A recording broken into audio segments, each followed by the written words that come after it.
I found the receipt in our junk drawer. Dinner for two at the restaurant where we celebrated our anniversary. Except I wasn't there. My wife was with someone else. When she finally said, "I want to live for myself without you," I had one answer. Not in my house, and not on my dime. What came next destroyed everything she thought she could keep. My name is Arthur Phillips. I'm 42 years old, and I run a small IT company that develops medical software. My wife, Nina, 37, works as an HR manager at a tech firm. We have two kids, Olivia, 14, and Ethan, 11. On paper, we look perfect. Nice house in Portland suburbs, 2 cars, college funds growing. The American dream. It was a Tuesday when everything changed. I was cleaning out the kitchen junk drawer, batteries, expired coupons, stuff you forget exists. Buried at the bottom was a receipt from the Riverside Grill. That place was special to us. We'd celebrated our 10th anniversary there. This receipt was 3 weeks old. 2 cocktails, calamari, steak, vegetarian pasta. $147 with tip. I stood there staring at it, my brain doing math I didn't want it to do. 3 weeks ago, Nina said she was having dinner with her college friend Jennifer. She came home at 10:30, kissed my cheek, said Jennifer sent regards. But Nina doesn't eat vegetarian pasta. Never has. And Jennifer? She's been sober 6 years. Nina reminded me of that every time her name came up. My hand started shaking. I took a photo of the receipt and put it back exactly where I found it. Then I went to my office and stared at that photo for an hour, trying to find an innocent explanation. That night at dinner, I watched Nina. Really watched her. She moved through the kitchen serving spaghetti, asking Olivia about homework, reminding Ethan to use his napkin. But when I asked about her day, she answered without meeting my eyes. And when Ethan spilled water and she grabbed paper towels, her phone lit up on the counter. The message preview disappeared fast, but I caught the contact name. Just a letter. See, after the kids went to bed, Nina headed upstairs early. I stayed in the living room pretending to watch baseball. Around 11, I heard the shower. 20 minutes later, she was asleep or pretending to be. The next morning, I called in sick for the first time in 3 years. After Nina left and the kids caught the bus, I went back to that drawer, pulled everything out, spread it across the counter. That's when I found the second receipt. Same restaurant. 5 weeks earlier. 2 cocktails. 2 entrees. $132. My wife was lying to me. The question wasn't if anymore. The question was how long, how deep, and what I was going to do about it. I didn't wait long. By Friday, I had enough. 2 more receipts from different restaurants. All on nights Nina claimed to be working late or meeting friends. I hired a private investigator. Cost me $1,500 I didn't care about anymore. He confirmed what I already knew. Nina and Cole Turner met every Wednesday at a hotel near the airport. Sometimes Fridays too.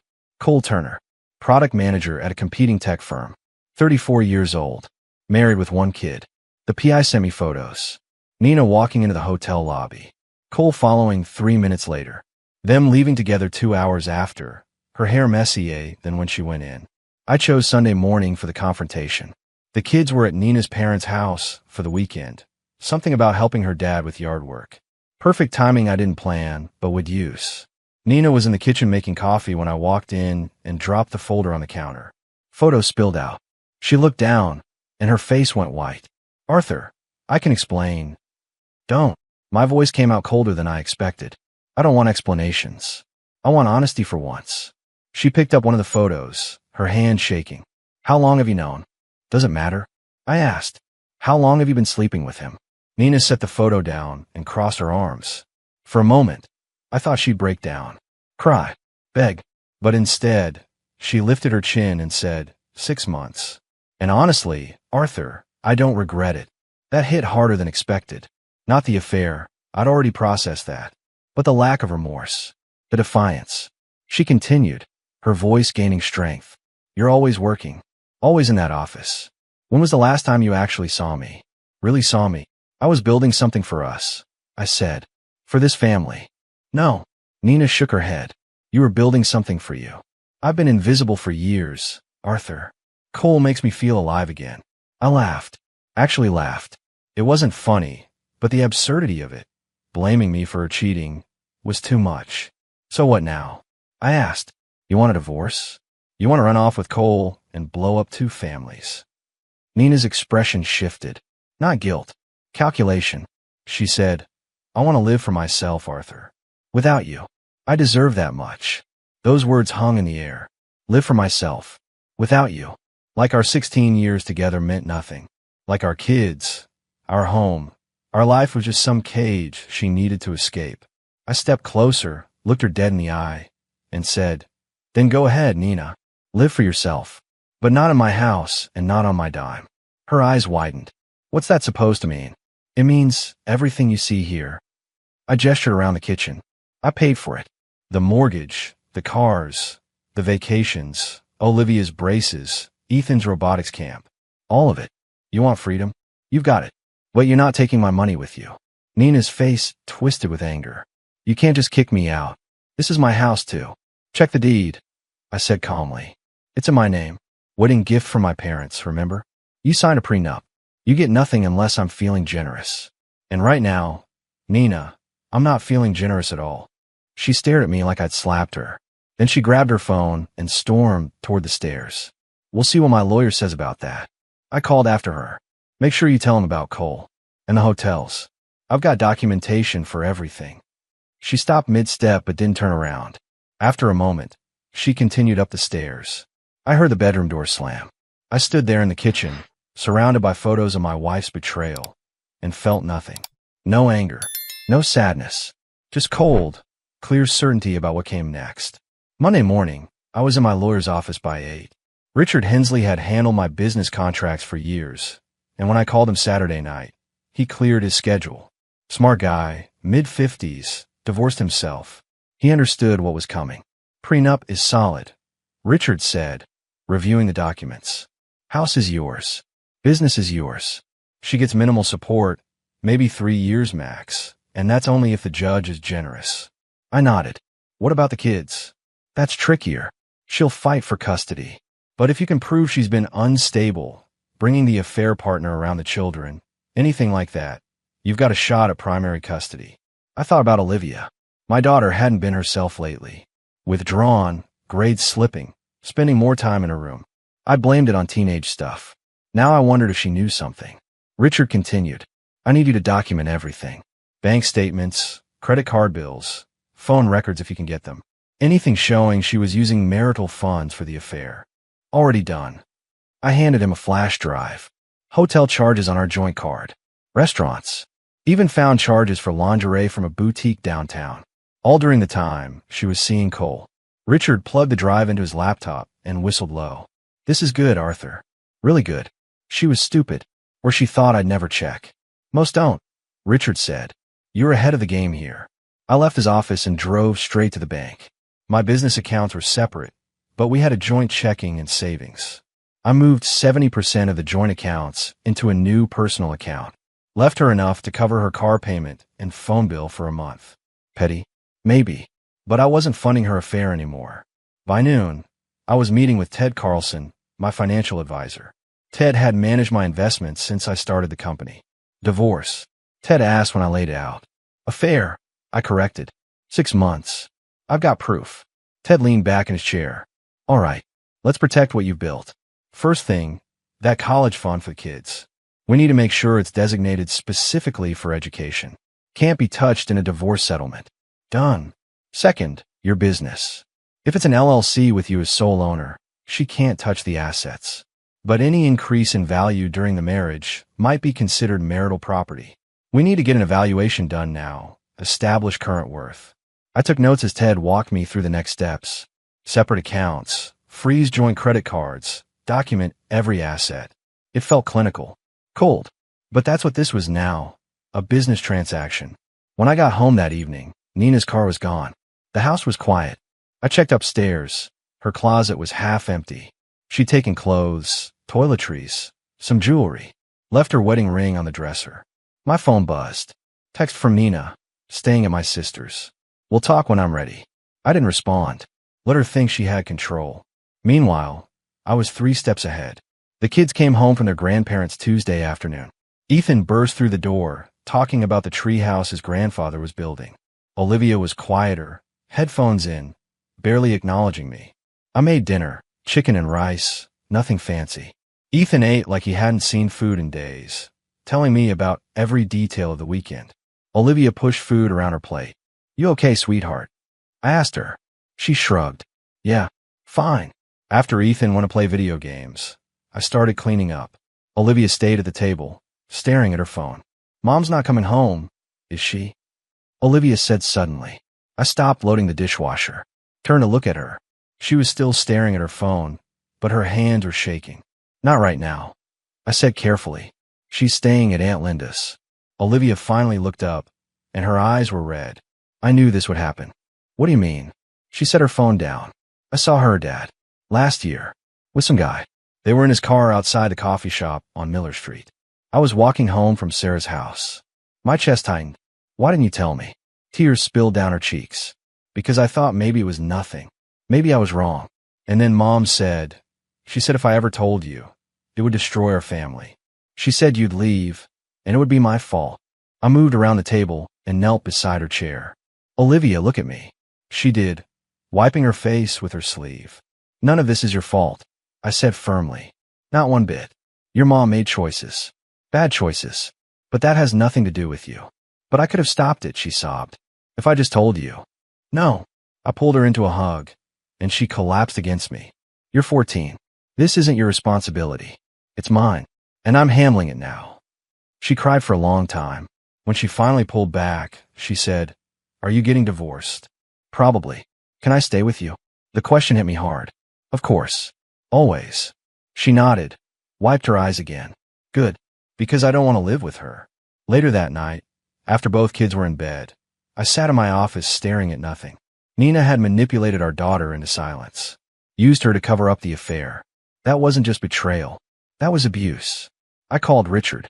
I need you to add something to the filing. I told him. Olivia knew about the affair. Nina told her not to tell me. Said it would be her fault if the family broke up. I want that documented. Richard was quiet for a moment. That's really bad, Arthur. Judge won't like that. Good, I said. Because neither do I. The divorce papers were filed Thursday.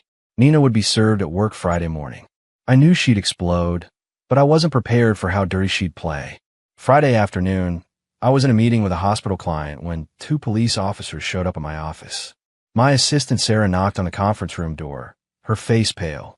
Mr. Phillips, there are officers here who need to speak with you. My client looked concerned. I excused myself and walked out to the lobby. 2 uniformed cops, male and female, both looking serious. Arthur Phillips? The male officer asked. That's me. What's this about? We need you to come down to the station. Your wife filed a report claiming you threatened her and became physically aggressive during an argument. My stomach dropped. That's not true. I never touched her. The female officer said, Sir, we still need you to come with us. It's protocol. Am I under arrest? Not at this time. But we need your statement. I grabbed my phone and wallet, told Sarah to reschedule everything, and followed them out. The ride to the station was humiliating. Clients saw me leaving with cops. Word was spread fast. At the station, they put me in an interview room. Cold, gray, single table and 3 chairs. I called Richard immediately. Don't say anything until I get there, he said. Not one word. 20 minutes later, Richard arrived. The detectives came in, different cops, detectives this time. They laid out Nina's claims. I'd allegedly grabbed her arm during an argument Sunday, pushed her against the kitchen counter, threatened to make sure she never saw the kids again. All lies. Richard let them finish, then said, My client has documentation of his whereabouts Sunday. Security footage from his office building shows him working until 9 p.m. His daughter was with him. Multiple witnesses. I added, I have text messages from Nina that day, sent while she was at her sister's. Timestamps prove we weren't even in the same location. The detective reviewing the file frowned. You have proof.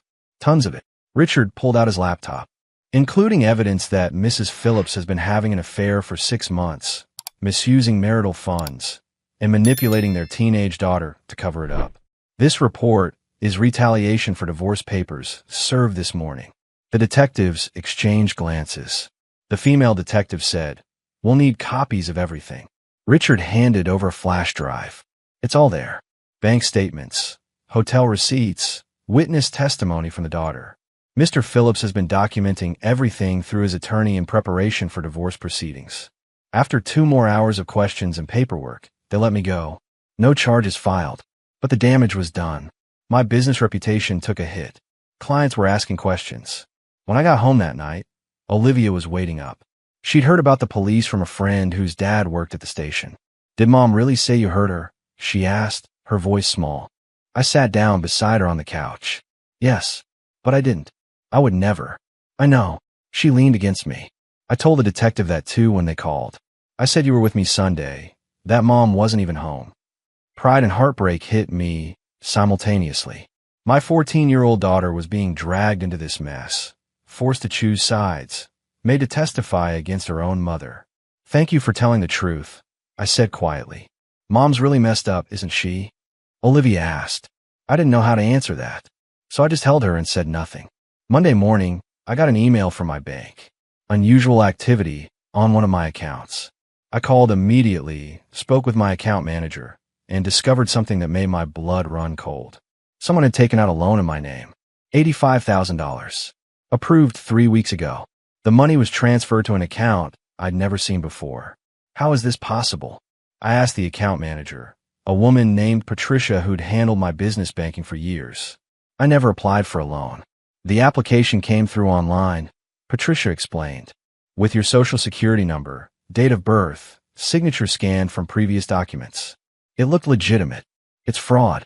My wife must have done this. Patricia was quiet for a moment. "Mr. Phillips, I need to be honest. When this loan was approved, I thought it was odd. You have excellent credit, no debt, significant assets.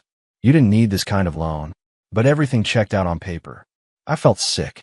Where did the money go?" "An account at First National, under the name Cole Turner." There it was. Nina had stolen $85,000 from me and given it to her lover, probably for his business, some startup idea he'd been pitching. I'd seen mentions of it in their text messages. Cole wanted to launch his own consulting firm, but needed capital. "Can we reverse this?" I asked. "Not immediately. You'll need to file a police report for identity theft. Then we can start the investigation process. It could take months to recover the funds." I hung up and called Richard. Told him everything. "This just keeps getting worse," Richard said. "But actually this helps us. Financial fraud, identity theft, these are serious crimes. She could face jail time." "I don't want her in jail," I said, surprising myself. "I just want my money back and custody of my kids." "You might not have a choice," Richard replied. "The bank will report this. Prosecutors might get involved whether you press charges or not." That afternoon, I drove to the police station and filed a report. Same detectives who'd interviewed me Friday about Nina's false accusations. They looked less skeptical this time. "Your wife is either incredibly stupid or incredibly desperate," the male detective said. "Forging loan documents leaves a paper trail a mile wide." "Probably both," I muttered. They took my statement, copies of the bank emails, everything. So they'd be in touch. When I got home, there was a car in my driveway I didn't recognize. Expensive sedan, dark blue. Nina's father stepped out as I parked. Robert Hamilton was 65, retired investment banker, used to getting his way. He'd never particularly liked me. Thought Nina married beneath her station. "Arthur." He nodded curtly. "We need to talk." I got on my truck. "About what?" "About this divorce. And about you dragging my daughter through the mud." I laughed. Couldn't help it. Dragging her through the mud? "Robert, she's been cheating on me for 6 months. She stole $85,000. She filed a false police report. I'm not the one doing the dragging." His face reddened. "My daughter made mistakes, but you're destroying her life, her reputation, her relationship with her children." "No," I said firmly. "She did that herself. I'm just making sure she doesn't destroy mine in the process." Robert stepped closer. "I'm prepared to offer you $200,000. Cash. You sign a confidentiality agreement, grant Nina full custody, and we all move on quietly." I stared at him. "You're trying to buy me off?" "I'm trying to protect my family. Your daughter committed fraud. Identity theft. She manipulated our child to cover up an affair. And you want me to pretend none of it happened for 200 grand. $250, Robert said. "Final offer." "Get off my property," I said quietly, before I call those same cops who took my statement an hour ago. Robert's jaw clenched. He got back in his car and drove away without another word. I stood there in the driveway, shaking with anger, and realized this was only going to get uglier before it got better. I didn't plan to tell Hannah Turner about her husband's affair, but when my PI sent me a file with her contact information and daily routine, something shifted in me. She deserved to know, just like I deserved to know. Hannah worked as a dental hygienist at a practice in Beaverton. I showed up during her lunch break, waited in the parking lot until I saw her come out. She was younger than I expected, maybe 30, blonde, wearing scrubs with cartoon teeth on them. I approached her as she was unlocking her car. Hannah Turner? She turned, keys in hand, immediately cautious. Yes. Do I know you? No. My name is Arthur Phillips. I'm married to Nina Phillips. I think you need to know that your husband Cole has been having an affair with my wife for the past 6 months. Her face went pale. What? I handed her a manila envelope. It's all in there. Text messages, hotel receipts, photos. I'm not doing this to hurt you. I'm doing it because you deserve the truth. Hannah stared at the envelope like it might explode. This is some kind of joke. I wish it was. I pulled out my phone, showed her a photo the PI had taken. Cole and Nina leaving a hotel together, his arm around her waist. That was taken 2 weeks ago. Hannah's hands started shaking. She dropped her keys. I picked them up and handed them back. Why are you telling me this? She asked, her voice breaking. Because I know what it's like to be lied to, I said. And because Cole helped steal $85,000 from me. That's a loan your husband has that he probably didn't tell you about. Her eyes widened. $85,000? We don't have that kind of money. You do now. My wife forged loan documents in my name and transferred it to Cole's account. It's all documented. Police are investigating. Hannah sat down on the curb, still holding the envelope. I gave her a moment, then crouched down beside her. I'm sorry, I said. I know this is horrible, but you need to protect yourself. Get a lawyer. Check your finances. And maybe get tested. I did. That last part made her look at me. Tested. For everything. Just to be safe. She opened the envelope with shaking hands, pulled out the first few pages.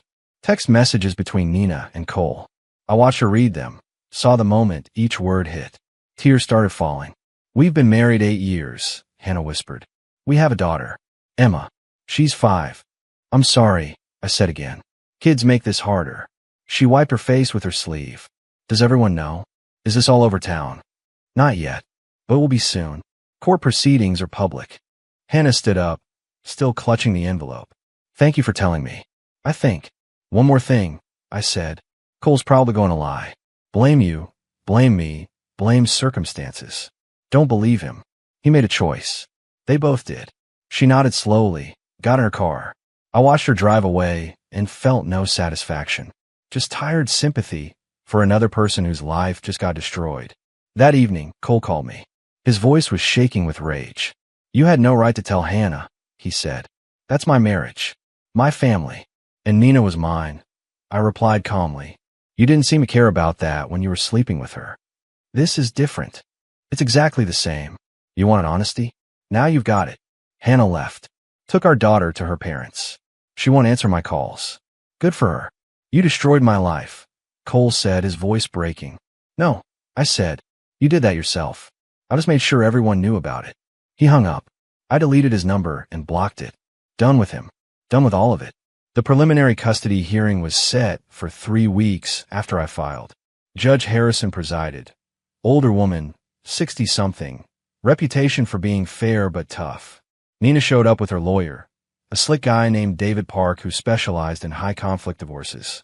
Richard and I sat at our table with documentation stacked in folders.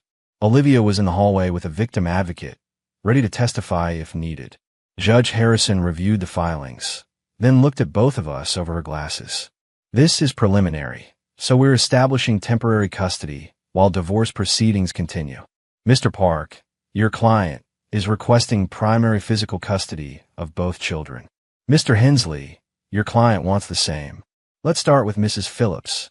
Nina took the stand. She looked put together, conservative dress, minimal makeup, hair pulled back. Her lawyer walked her through the narrative they prepared. She was a devoted mother. She worked hard to provide for her kids. The marriage had broken down due to Arthur's workaholism and emotional distance. Mrs. Phillips, David Park said, can you describe your relationship with your children? I'm very close with both of them, Nina said, her voice steady. Olivia and I talk every day. I help Ethan with his homework. I'm involved in their lives. And has Mr. Phillips tried to turn the children against you? Yes, Nina said, and I saw where this was going. He's told them things about me that aren't true. Made me out to be a bad person. Olivia barely speaks to me anymore. Richard stood. Objection. Speculative and false. Judge Harrison nodded. Sustained. Stick to facts, Mr. Park. When it was our turn, Richard presented the evidence methodically. The affair documented with receipts and messages. The forged loan. The false police report. The manipulation of Olivia to stay silent about the affair. Then he called Olivia to the stand. My daughter walked in wearing jeans and a sweater, looking smaller than her 14 years. The judge spoke to her gently. Olivia, I know this is hard. I just need you to answer some questions honestly. Can you do that? Olivia nodded. Yes, Your Honor. Richard asked. Olivia, when did you first learn about your mother's affair? About a year ago, Olivia said quietly. I saw her with a man who wasn't my dad. She was getting into his car. Did you tell your father? No. Why not? Olivia's voice got quieter.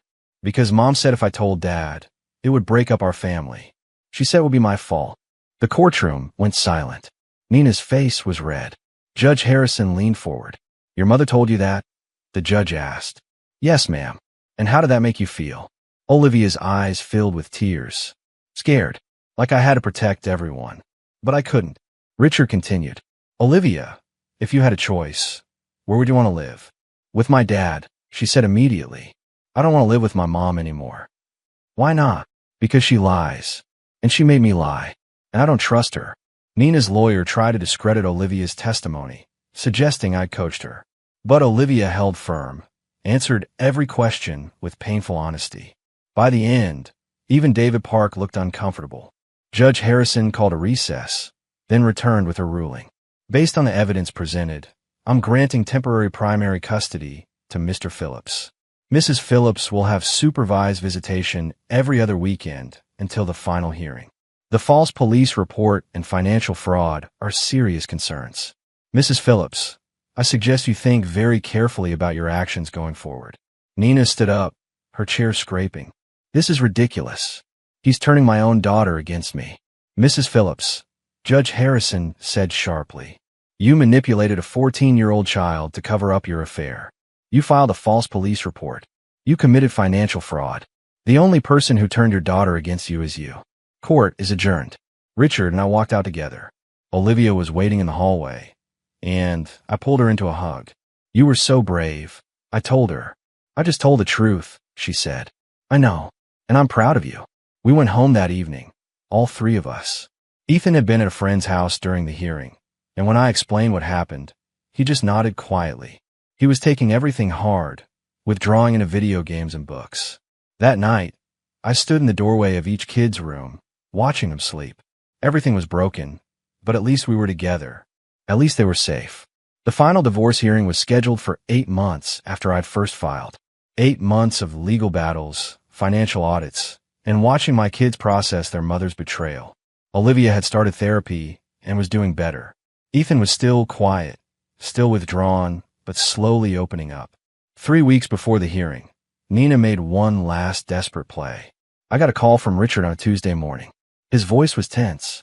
Arthur, Nina's lawyer, just filed an emergency motion. She's claiming you've been coaching the children against her and requesting an immediate custody reevaluation. Based on what evidence? I asked. None that I can see. It's desperation. But we have to respond. The emergency hearing was set for Friday. I showed up with Richard, documentation ready. Nina sat across from us looking thinner, harder. Cole was nowhere to be seen. They'd broken up 2 months earlier when his divorce got finalized, and he realized he couldn't afford Nina's lifestyle. Judge Harrison reviewed Nina's motion with obvious skepticism. Mrs. Phillips, you're claiming parental alienation. What's your basis? Nina's lawyer stood. Your Honor, the children refused to see my client during supervised visits. They've stated they don't want a relationship with their mother. This suggests coaching by Mr. Phillips. Richard countered immediately. The children don't want to see Mrs. Phillips because she lied to them, manipulated them, and destroyed their family through her own actions. That's not alienation. That's consequence. The judge called Olivia to testify again. My daughter, now 15, walked in looking more confident than 8 months ago.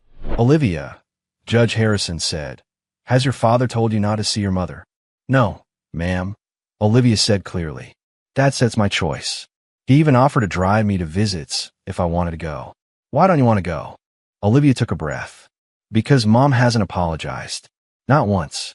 She still acts like she didn't do anything wrong. She texts me saying Dad turned me against her, but she did that herself. The judge nodded slowly. Thank you, Olivia. After Olivia left, Judge Harrison looked at Nina. Mrs. Phillips, I'm denying your emergency motion. The children are old enough to make informed decisions about their relationships. If you want to repair things with them, I suggest starting with accountability. Nina's face crumpled, but she said nothing. The following weeks were quiet. Nina stopped fighting. Her lawyer contacted Richard about settlement terms, and we hammered out an agreement. She'd get minimal spousal support for 3 years, no custody beyond supervised visitation if the kids agreed, and she'd repay the $85,000 through a payment plan. The fraud charges were dropped in exchange for full restitution and community service. The DA said it wasn't worth prosecuting given the circumstances. 9 months after everything fell apart, life started feeling normal again. Different but normal. Olivia made honor roll that semester. She joined the debate team and discovered she was good at it. All that practice, standing up in court, prepared her well. Ethan finally started talking more, opened up to his therapist about feeling guilty for not knowing about the affair earlier. I told him the same thing I told Olivia. None of this was his fault. I sold the Portland house. Too many bad memories. Too many rooms that echoed with arguments. We moved to a smaller place in Lake Oswego. Fresh start for all of us. The new house had a yard that backed up to a creek, and Ethan spent hours out there skipping rocks and watching birds. My business recovered. Lost a few clients during the divorce drama, but gained more through word of mouth. Apparently, people respected how I'd handled everything, with dignity instead of destruction. One Saturday morning in late spring, Olivia came downstairs and asked, Dad, would it be okay if I called Mom? I looked up from my coffee. Of course. You don't need my permission. I know, but I wanted you to know I'm not doing it because I forgive her. I'm doing it because my therapist said I need closure. Then do what you need to do, I said. She nodded and went back upstairs. An hour later, she came down looking lighter somehow. How'd it go? I asked. She cried a lot. Said she was sorry. I told her I wasn't ready to have her in my life yet, but maybe someday. Olivia sat down next to me. She asked about you. What did you tell her? That you're doing better than she is. I smiled. Fair assessment. That afternoon, the 3 of us drove to the coast. It was one of those perfect Oregon days, sun breaking through clouds, wind coming off the ocean, salt smell in the air. We walked on the beach, threw driftwood for a dog that wasn't ours but followed us anyway, ate fish and chips from a stand on the pier. Ethan found a sand dollar, perfectly intact. He held it up to the light and said, These are supposed to be lucky, right? That's what they say. I told him. Think we're lucky, Dad. I looked at my kids, both of them here, both of them safe, both of them learning how to be okay again. Yeah, buddy, I think we are. As we drove home that evening, sunset painting the sky orange and pink, I thought about everything that had happened. The betrayal, the lies, the legal battles. All of it hurt. Still hurts sometimes. But we'd survived it. More than survived. We built something new from the wreckage. Nina sent me an email a few weeks later. Short, simple. Thank you for not destroying me completely. I know I deserved worse. I never responded. She was right. She probably did deserve worse. But revenge wouldn't have helped my kids heal. Wouldn't have made me feel better. Sometimes the strongest thing you can do is just walk away and build something better. That's what we did. And a year after everything imploded, we were finally living again.